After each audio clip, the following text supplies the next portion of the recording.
te mātou tapu o arpua o tō nei whāti mei mātou i tēne arui. Amen. O rahi tō tātou whare ahare te atua. Nā hoi tauri hio au ato e mo i tātou arui mei tātou te hemata hei tau. Tātou motu e tātou te hemata hei api. Nore nā, ore nā tātou whare te e noera. Ia mai te rā tātou hei tātou hei. Nore nā, mo tāpua he pāpua hore atu me roto. Nā muaroa no mātou. Taiti te tui mātou no hia mātou. Au mai e mene kamata. Je suis déjà venue ici et c'est toujours un bonheur de se revoir encore cette fois-ci. Alors, pour ceux qui ne me connaissent pas, je m'appelle Isabelle. Je viens de Il est vivant!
ça m'apportait pas la joie, le bonheur, tout ça. Alors, il y a des moments où j'avais vraiment envie de me suicider parce qu'il n'y avait rien qui m'intéressait dans la vie, aucune espérance, aucune joie, rien du tout, rien ne m'intéressait, quoi.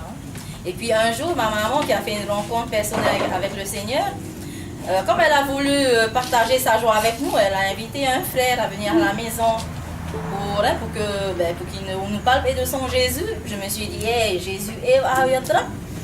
Après, bon, j'étais en colère, quoi, hein. Après, j'ai dit, oh, pourquoi pas, il n'a qu'à venir d'eux-mêmes raconter, mais nous parler de son Jésus. En fait, j'étais en colère aussi parce que j'avais une religion. J'ai juré fidélité à ma religion et puis pour moi c'était la meilleure. Elle faisait à peu près ce qu'il y avait dans la Bible, alors c'était la meilleure quoi. Et puis ce frère quand il est venu, il a commencé à me parler de l'amour de Jésus. Et puis en lui je voyais vraiment une différence. J'avais l'impression qu'il connaissait vraiment le Seigneur, il parlait vraiment avec passion, avec amour. J'ai jamais vu ça. Hein. On parle du Seigneur comme si on le connaît vraiment. Ça m'a touché. Et puis quand il me parlait aussi, il m'a donné un verset à lire qui était écrit. Allez, les tickets, les tickets. Bien sûr, c'est la fête ce soir. Encore une minute. On va partir au ciel. Le train va partir. Attends, on m'appelle là. Attends, je cherche un ticket là. Billy. Ah, mince, en plus le bureau est fermé, il n'y a plus personne au guichet, qu'est-ce que je vais faire? Bouh, bouh, bouh. Ah, mais qu'est-ce que je vais faire? Attendez-moi! Hé, pitié, mais de moi! Qu'est-ce que je vais devenir? Il y a un parti de face en moi! Au secours! Là, je suis perdue! Pitié! Pitié, sauvez-moi! Pitié! Je suis perdue, j'ai fait la folle, j'ai pas été sérieuse, j'ai manqué mon train. Qu'est-ce que je vais devenir? Je suis perdue. La parole de Dieu. Combien notre Seigneur Jésus est fidèle dans tout ce qu'il fait. Partout où il allait, il annonçait le message de paix. Il a annoncé aussi le message d'amour. Et aussi, il annonce aussi le message qui peut faire mal aussi. Alors pour que ces personnes-là ne puissent pas comprendre ce qu'il disait, hein, puisqu'ils vivaient encore dans la loi. Et là, Jésus s'adressait aux pharisiens. Qui sont les pharisiens? Je pense que ce sont les juifs. Hein? Parce que quand Jésus s'adresse, les paroles toujours au peuple Israël.